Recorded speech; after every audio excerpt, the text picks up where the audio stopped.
రోమీయులకు రాసిన పత్రిక 1వ అధ్యాయము 20వ వచనం అందరం కలిసి చదువుదాము.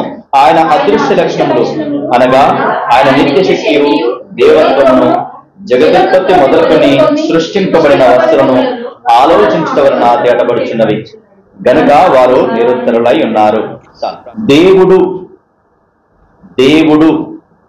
అని పిలువబడుతున్నవారు అనేకులు. చాలా మంది దేవుడు అని పిలువబడుతున్నారు.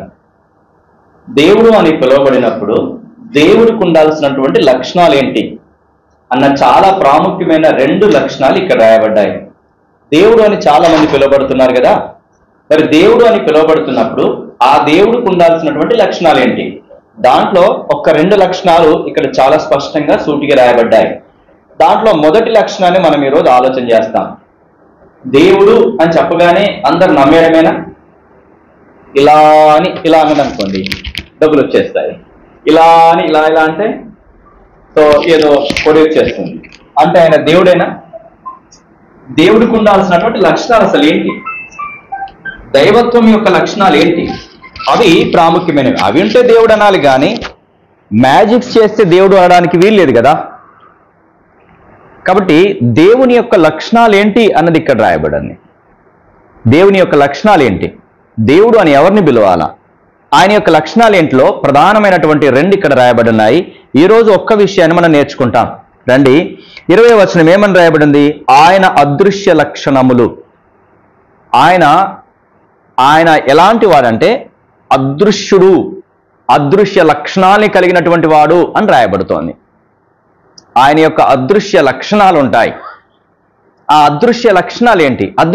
అదృశ్య లక్షణాలు అంటే కనబడనటువంటి లక్షణాలు, కంటికి కనబడవు. అలాంటి లక్షణాలు ఆయన కలిగి ఉంటాడు. కంటికి కనబడనటువంటి లక్షణాలలో ఏంటివి? ఫస్ట్ మొదటిది నిత్య శక్తి, రెండవది ఏంటిది? దేవత్వము. ఇవి 2 ఉంటాయి. ఇవి కంటికి కనబడవు. ఆయన నిత్య శక్తి కంటికి కనబడదు, ఆయన యొక్క దేవత్వము కూడా కంటికి కనబడదు. అదృశ్య లక్షణములు అనగా నిత్య శక్తి, అలాగే దేవత్వము. వీటిని ఆలోచన చేస్తే ఇవి ఎవరైతే కలిగి ఉంటారో వారిని దేవుడు అని పిలవచ్చు. నిత్యశక్తి అలాగే దైవత్వాన్ని ఎవరైతే కలిగి ఉంటారో వారు దేవుడు. ఈరోజు ఆ దేవుణ్ణి మనం చూస్తాం. ఆ దేవునికి సంబంధించిన లక్షణాలని మనం చూస్తాం. రండి, కీర్తన గ్రంథము 3వ అధ్యాయము మొదటి వచనాన్ని మనం చూస్తున్నాం. మొదటి మాటని మనం చూస్తున్నాం. నిత్య శక్తి. ఇది కంటికి కనబడదు, కానీ ఆ నిత్య శక్తిని మనం చూడొచ్చు. ఆ నిత్య శక్తిని కనబడదు, కానీ ఆ శక్తికి సంబంధించినటువంటి కార్యాన్ని మనం చూడొచ్చు. ఇప్పుడు మీకు అర్థం కావాలి, ఒక్కసారి నా వైపు చూడండి. నిత్య శక్తి కనబడదు. నాకు బలం ఉంది అంటే బలాన్ని మనం చూపించలేం, కనబడదు. కానీ ఆ బలం ద్వారా వచ్చేటటువంటి ప్రతిఫలాన్ని మనం చూడొచ్చు. అర్థమవుతుందా? నాకు బలం ఉంది అంటే కనబడదు, బలం చూపించలేము, కానీ బలానికి సంబంధించిన ప్రతిఫలాన్ని చూపించవచ్చు. అట్లాగే దేవుని నిత్యశక్తి కనబడదు, కానీ నిత్యశక్తికి సంబంధించినటువంటి ఫలాన్ని, యాక్షన్ని మనం చూడొచ్చు. ఆ యాక్షనే మనం ఇప్పుడు చూస్తున్నాం. ఏంటి ఆ నిత్యశక్తికి సంబంధించినటువంటి యాక్షన్ ఏంటి? కీర్తన గ్రంథము 8వ అధ్యాయము 3వ వచనం. 8వ కీర్తన 3వ వచనం చదవండి. నీ చేతి పని అయిన నీ ఆకాశములను నీవు కలగజేసిన చంద్ర నక్షత్రమును నేను చూడగా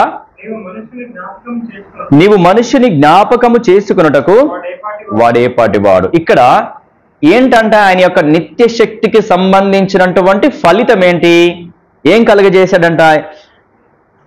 నీ చేతి పని అయిన నీ ఆకాశములను ఏం తయారు చేశాడు ఆయన? దేవుడు అంటే ఏం తయారు చేయాలా? ఆకాశమును సృష్టించిన వాడై ఉండాలి. ఆకాశాన్ని సృష్టించాలంటే మామూలేనా? ఒక బల్లను బెంచిని తయారు చేయాలంటేనే ఎంతో జ్ఞానం కావాలి, బలం కావాలి, అన్ని కావాలా. అట్లాంటిది ఆకాశాన్ని సృజించాలంటే ఎంత బలం కావాలా, ఎంత జ్ఞానం కావాలా? ఊరికనే అవుతుందా? కాదు. ఇంకా ఏం తయారు చేశాడంటే ఆయన చంద్ర నక్షత్రాలని తయారు చేశాడు. చంద్రుడు చూడగలుగుతున్నాం, సూర్యుడిని చూడగలుగుతున్నాం. సూర్యుడు చాలా తేజోమయుడు, అక్కడికి ఎవరు కూడా వెళ్ళలేరు. వెళ్తారా?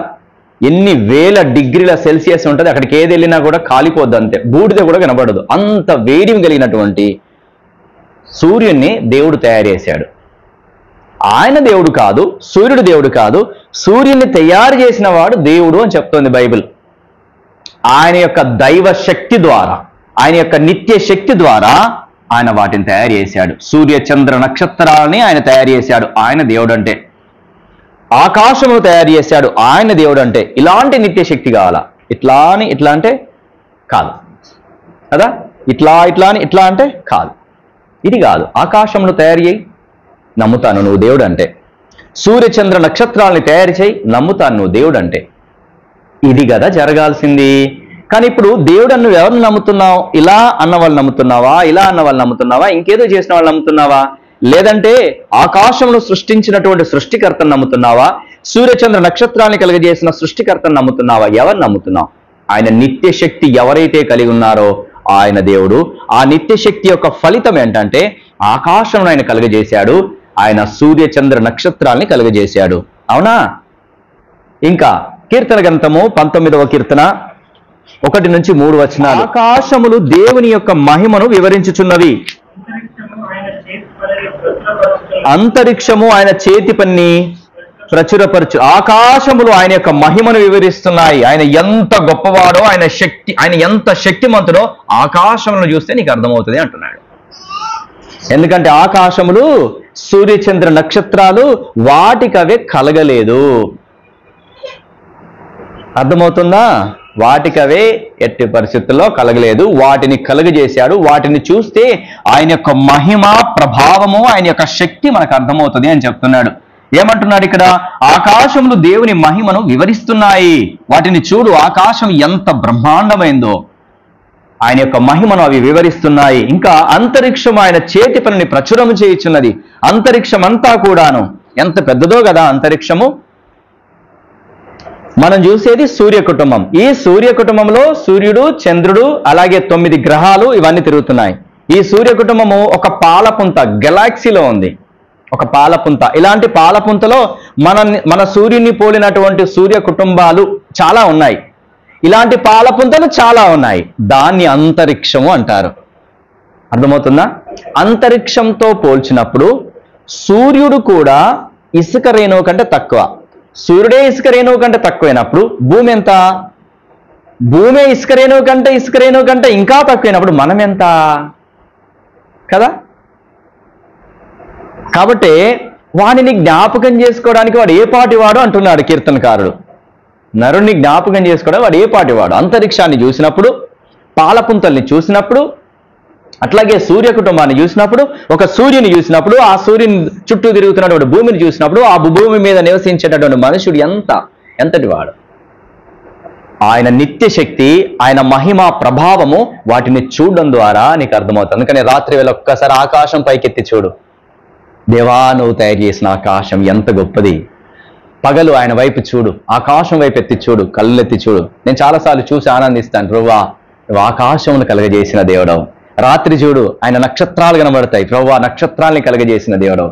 కొన్ని కోట్ల కిలోమీటర్ల దూరంలో కూడా ఉన్నాయి నక్షత్రాలు. అర్థమవుతుందా? అలాంటి నక్షత్రాలు ఆయన ఎంత దూరమో, ఎంత పెద్దయో అవి. అలాంటిని తయారు చేసిన వాడు దేవుడు అంటే. ఇది తయారు చేసిన వాడు కాదు. వీటిని తయారు చేసిన వాళ్ళు కాదు మొక్కాల్సింది, పూజించాల్సింది. ఆకాశంలో కలుగజేసినటువంటి దేవునికి మొక్కాలా, ఆయన్ని పూజించాలా. సూర్యచంద్ర నక్షత్రాలే కలుగజేసిన ఆయనకి పూజించాలా అని మనం చూస్తున్నాం. ఏం తెలియజేయబడుతుంది? ఆకాశములు దేవుని మహిమను వివరించుచున్నవి, అంతరిక్షం ఆయన చేతి పనిని ప్రచురించుచున్నది, పగటికి పగలు బోధ చేయుచున్నది, రాత్రికి రాత్రి జ్ఞానం తెలుపుచున్నది. పగలు చూడు, అది నీకు బోధిస్తుంది. రాత్రి చూడు, నీకు బోధిస్తుంది అది. అవునా? ఆ మినుకుమనేటటువంటి నక్షత్రాలు, కనిపించకుండా కనిపించేటటువంటి నక్షత్రాలు, ఒక రోజు ఒకటి కనబడుతుంది, ఇంకొక రోజు ఇంకొకటి కనబడుతుంది. ఏం జరుగుతోంది ఆలోచన చేయి. ఇది కదా దేవుని సృష్టి అంటే, ఇది కదా దేవుని యొక్క నిత్య శక్తి అంటే. పగలు నీకు బోధిస్తుంది, రాత్రికి రాత్రి నీకు జ్ఞానం కలగజేస్తుంది. అవునా కాదా? ఆ రాత్రి నక్షత్రాలని ఆధారం చేసుకునే కదా ఓడళ్లలో ప్రయాణం చేసేది. పెద్ద పెద్ద సముద్రాలలో, పెద్ద పెద్ద ఓడళ్లలో ప్రయాణం చేసే నక్షత్రాలను బట్టే కదా. వాటి ద్వారా జ్ఞానం కలగజేస్తుంది. అవి కరెక్ట్గా ఉంటాయి. ఏ సమయానికి ఏ దిక్కునుండాలా, ఎంత దూరం కదలాలా, ఎంత దూరం ఉండాలని చూపిస్తాయి. అందులో జ్ఞానం లేదా? అవన్నీ ఊరికినే నిలబెట్టి లేవు, వాటి పనిని అవి చేస్తున్నాయి. అర్థమవుతుందా? నక్షత్రాలు వాటి పనిని చేస్తున్నాయి, సూర్యుడు తన పనిని తను చేస్తున్నాడు, భూమి తన పనిని తను చేస్తుంది. వీటిని ఆలోచన చేయి, తెలుస్తుంది నీకు. సూర్యుడు ఊరికినే ఉన్నాడా? సూర్యుడు భూమి ఊరికినే ఉందా? తన చుట్టూ తాను తిరుగుతూ సూర్యుని చుట్టూ తిరుగుతోంది. భూమి ఎలా ఉంది చెప్పండి? మనకు కదలకుండా ఇట్లాగే స్థిరంగా ఉన్నట్టు మన భూమి కనబడుతుంది, కానీ కదులుతోంది. అది తన చుట్టూ తాను తిరుగుతూ సూర్యుని చుట్టూ కూడా తిరుగుతోంది, తెలుసా? తన చుట్టూ తాను ఇలా తిరుక్కుంటూ టేబుల్ చుట్టూ తిరుగుతాడు, ఇలా తిరుక్కుంటూ ఆ టేబుల్ చుట్టూ కూడా తిరుగుతుంది అన్నట్టు. ఎట్లా తిరుగుతుంది? ఆలోచన చేయి. దాని క్రియేటర్ ఉన్నాడు, దాని సృష్టికర్త ఉన్నాడు. ఆ సృష్టికర్తను మనం పూజించాలి. ఆయన నిత్యశక్తి అలా ఆలోచన చేస్తే అర్థమవుతుంది. నక్షత్రాల సమయానికి రావడం, ఏ సమయానికి ఎటు దిక్కున వెళ్ళడము, ఏది ఎంత వేడిమి కలిగి ఉండడము, ఎంత వెలుగునది ప్రసరించడము, ఇదంతా జరగాలి. ఒక టైం ప్రకారంగా జరుగుతుంది. సూర్యుని నుంచి ఇక్కడికి ఎంత వేగముతో కిరణాలు రావాలి, ఎలాంటి కిరణాలు రావాలి, ఎలాంటి వెలుతురు రావాలి, ఒక్క నిర్దిష్టమైనటువంటి ప్రణాళిక ఉంది. ఊరికినే రావట్లే. అతినీలలోహిత కిరణాలు కూడా వస్తాయి. అవి వస్తే మనం బ్రతకలేం, తెలుసా? వాటిని ఆపడానికి మనకి ఒక ఆవరణం ఉన్నది. భూమిపైన ఒక కప్పు లాంటి ఆవరణం ఉన్నది. ఆ అతినీలలోహిత కిరణాల్ని, సూర్యుడి నుంచి వచ్చేటటువంటి అతినీలలోహిత కిరణాల్ని అది అక్కడే ఫిల్టర్ చేసేసి మంచి వెలుగును మనకి ఇక్కడ ఇస్తుంది. అది ఎంత స్పీడ్తో రావాలి? సుమారు 8 నిమిషాలు టైం పడుతుందంట, తెలుసా? అక్కడి నుండి ఇక్కడికి రావడానికి, సూర్యుడి నుంచి వెలుతురు ఇక్కడికి రావడానికి 8 నిమిషాల కాలం పడుతుంది. అక్కడ ఫిల్టర్ అయి మనకు మంచి వెలుగు వస్తుంది. ఇవన్నీ ఒట్టికినాయని దానికదే. ఆ ఆవరణాన్ని ఎవరు తయారు చేశారు? అగ్నిలోహిత కిరణాలని ఫిల్టర్ చేయడానికి ఎవరు తయారు చేశారు? ఇవన్నీ ఆయన తయారు చేశాడు. దీన్ని ఆలోచన చేయి. ఆయన యొక్క నిత్య శక్తి నీకు అర్థమవుతుంది అని చెప్తోంది బైబిల్ కదా, అవునా కాదా? ఇంకా చూద్దామా? ఇంకా 2వ వచనంలో కూడా, వాటికి భాష లేదు, మాటలు లేవు, వాటి స్వరము వినబడదు, వాటి కొలనూలు భూమి అన్నంతటా వ్యాపించి ఉన్నది, లో దిగంతముల వరకు వాటి ప్రకటనలు బయలు వెళ్ళుచున్నవి, వాటిలో ఆయన సూర్యునికి గుడారము వేసెను అని చెప్తున్నాడు. ఇవన్నిటికీ భాష లేదు, ఏమి చెప్పవు, ఏమి మాట్లాడవు, కానీ వాటి పని అవి చేస్తున్నాయి. భూమికి భాష ఉందా? లేదుగా. కానీ దాని పని అది చేస్తుందా? చేయట్లేదా? ఏమంటున్నాడు? వాటికి భాష లేదు, మాటలు లేవు, వాటి స్వరము వినబడదు, వాటి కొలనూలు భూమి అందంతటా వ్యాపించి ఉన్నది అని చెప్తున్నాడు. ఇవన్నిటికీ భాష లేదు, ఏమి లేదు, కానీ వాటి పనులు అవి చేస్తున్నాయి. ఇవన్నీ ఆలోచన చేస్తే ఆయన యొక్క నిత్యశక్తి నీకు అర్థమవుతుంది. అర్థమవుతుందా? ఇంకా ఏషియా గ్రంథాలు కూడా చూద్దాం రండి. ఏషియా గ్రంథము 40వ అధ్యాయము 26వ వచనం. ఏషియా 40:26వ వచనము. మీ కన్నులు పైకెత్తి చూడండి, వీటిని ఎవడు సృజించెను? వీటి లెక్క చొప్పున వీటి సమూహములను బయలుదేరజేసి వీటన్నింటికి పేరులు పెట్టి పిలిచువాడే కదా, తన అధిక శక్తి చేతను తనకు కలిగి ఉన్న బలాతిశయము చేతను ఆయన ఒక్కటి అయినను విడిచిపెట్టడు. ఒక్కసారి ఆలోచన చేయి. మీ కన్నులు పైకెత్తి చూడండి, వీటిని కలుగజేసింది ఎవరు? వాటికి పేర్లు పెట్టింది ఎవరు? వారిని పేర్లు పెట్టి పిలిచేది ఎవరు? ఆయన కదా సృష్టికర్త అంటే, ఆయన కదా నిజమైన దేవుడు అంటే.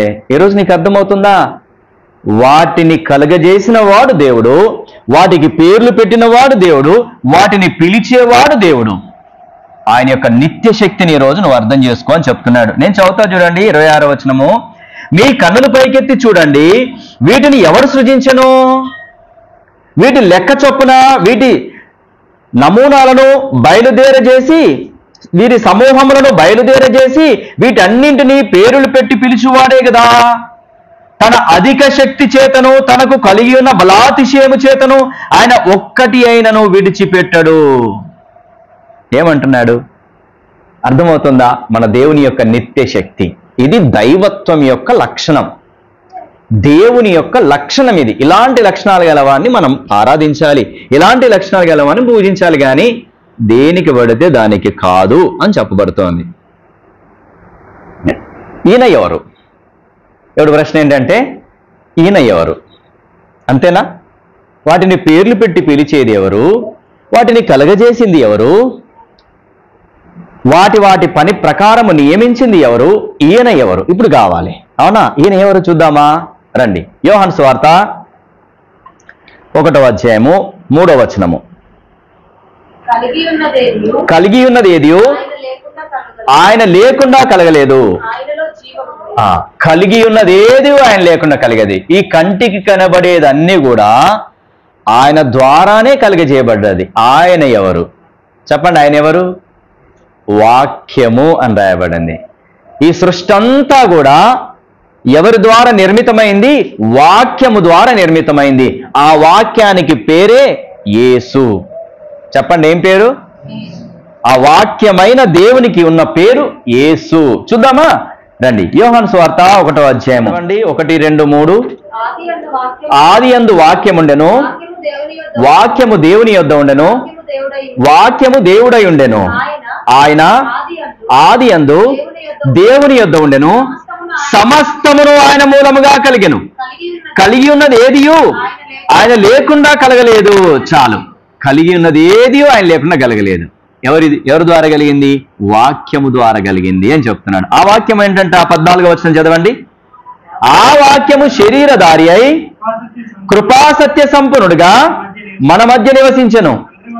తండ్రి వలన కలిగిన అద్వితీయ కుమారుని మహిమ వలె మనం ఆయన మహిమను కనుగొంటిమి. ఆయన కుమారుడిగా ఉన్నాడు. ఆ వాక్యము అర్థమవుతుందా?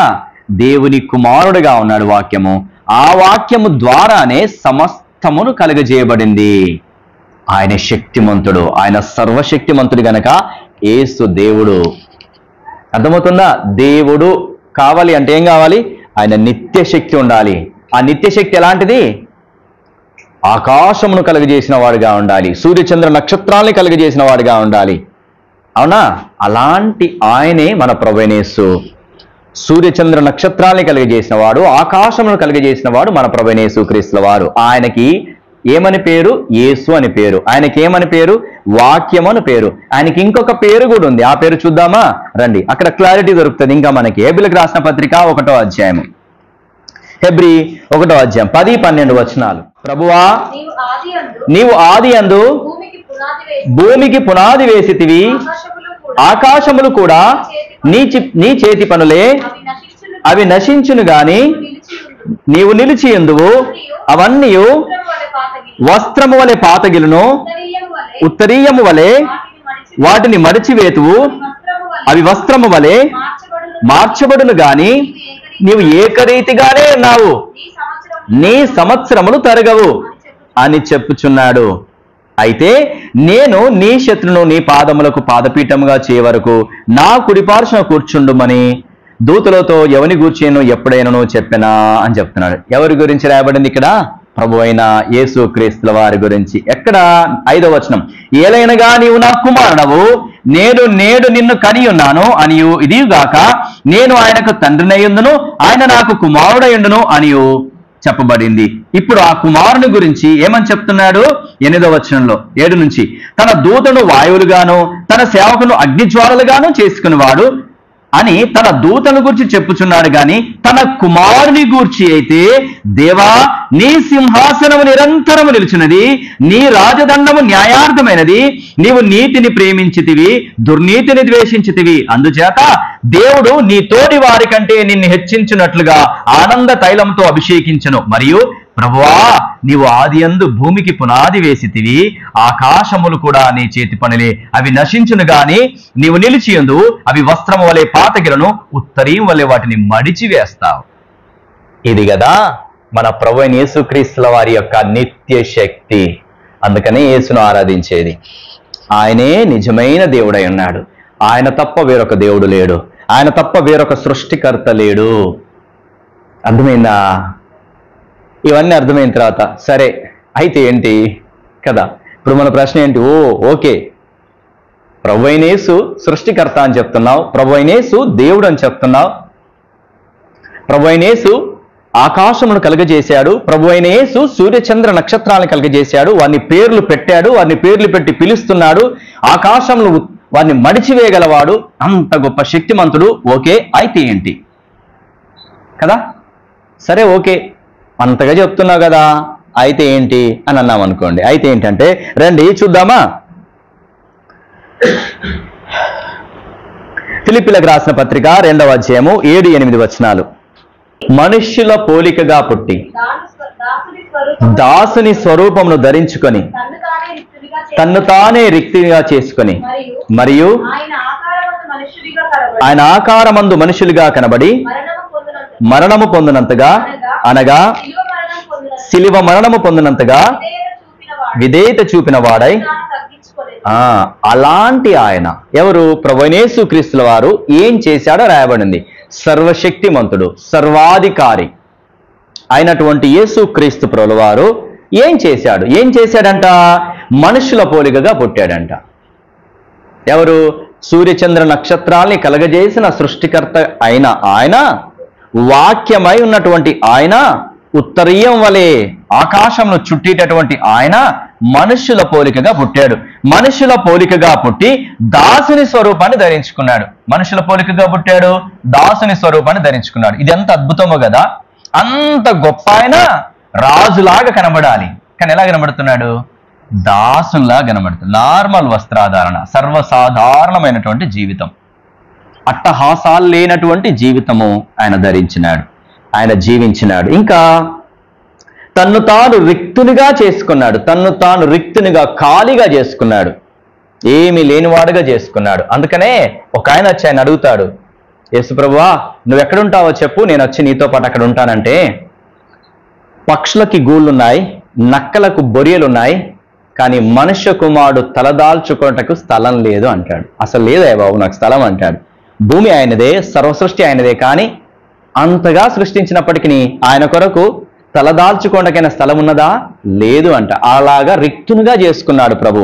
తనను తాను ఖాళీ చేసుకున్నాడు. తనదంటూ ఇక్కడ ఏమీ లేకుండా చేసుకున్నాడు ఆయన. తర్వాత ఏం చేశాడంట?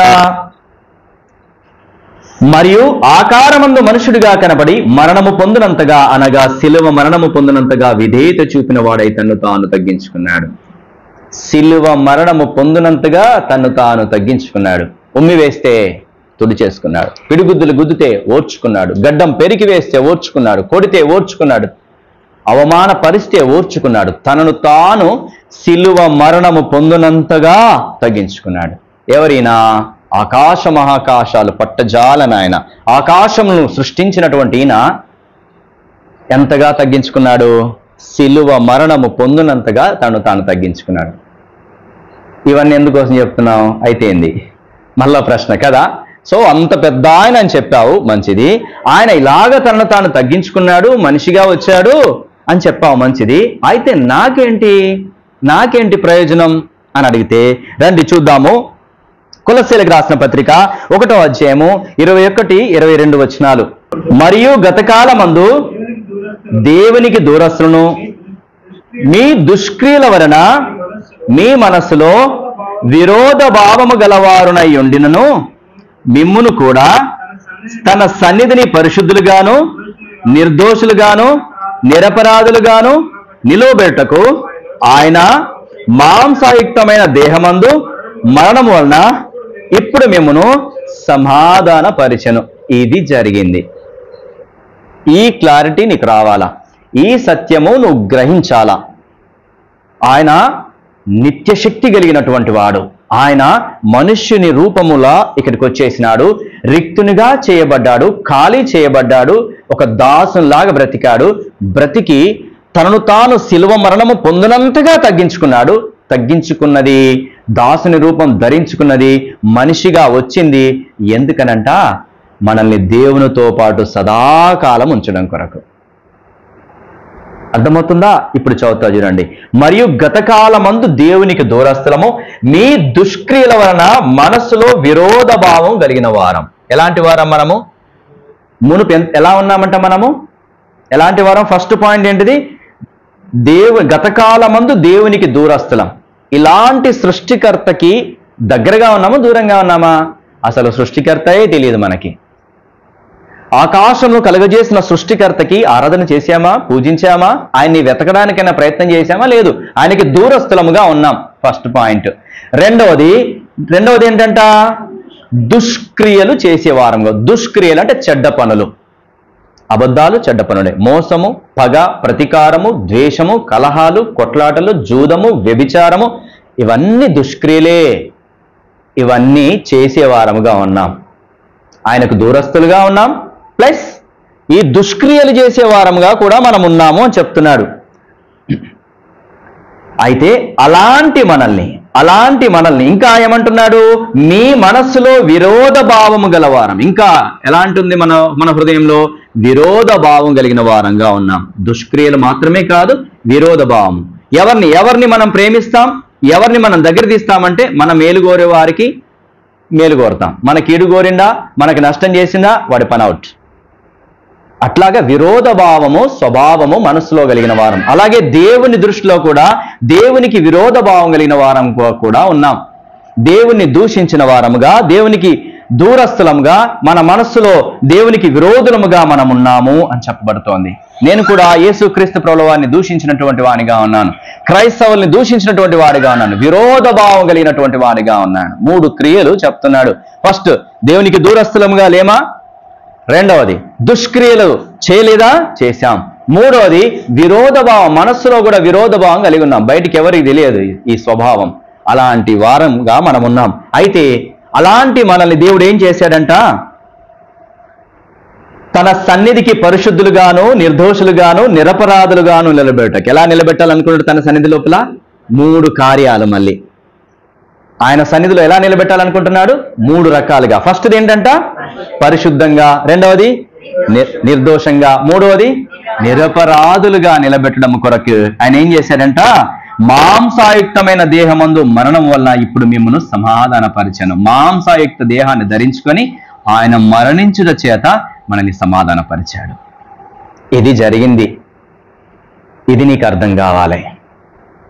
ఆయన నిత్య శక్తి, ఆయన గొప్పవాడు, ఆయన సృష్టికర్త. అలాంటి ఆయన మన కొరకు మాంసాయుక్తమైన దేహంలో ఇక్కడ ప్రత్యక్షమయ్యాడు. తర్వాత ఆయన తనను తాను తగ్గించుకున్నాడు, రిక్తునిగా చేయబడ్డాడు. తర్వాత మన పాపానికి రావలసిన శిక్ష అంతా తాను భరించినాడు, మన కొరకు మరణించినాడు. మరణించి ఎలా చేయాలనుకుంటున్నాడు? పరిశుద్ధులుగా, నిర్దోషులుగా, నిరపరాధులుగా తన ఎదుట నిలబెట్టుకోవాలన్నది ఆయన యొక్క సంకల్పం. ఈరోజు పరిశుద్ధునిగా చేయబడ్డావా?